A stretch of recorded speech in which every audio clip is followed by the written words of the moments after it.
Hello বন্ধুরা, YouTube চ্যানেলে সবাইকে স্বাগত জানাই। আজকের হর হর মহাদেবের একটি ছবি পেন্সিল স্কেচিংয়ের সঙ্গে আমি অঙ্কন করেছি। এই ছবিটি যাদের ভালো লাগবে কমেন্ট, শেয়ার এবং সাবস্ক্রাইব করবে। পরবর্তীতে তোমরা যদি আরও কিছু ভিডিও দেখতে চাও তাহলে তোমরা কমেন্ট করে জানিয়ে দিও। এই ছবিটা আমি এঁকেছি একটি জেরক্স পেপারের সাহায্যে।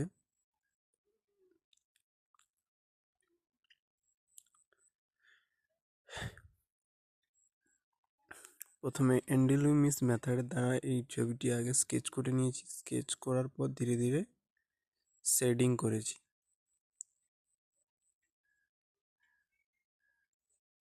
শেডিংটা খুব ধীরে ধীরে করেছি যাতে স্কেচটা খুব সুন্দর হয়।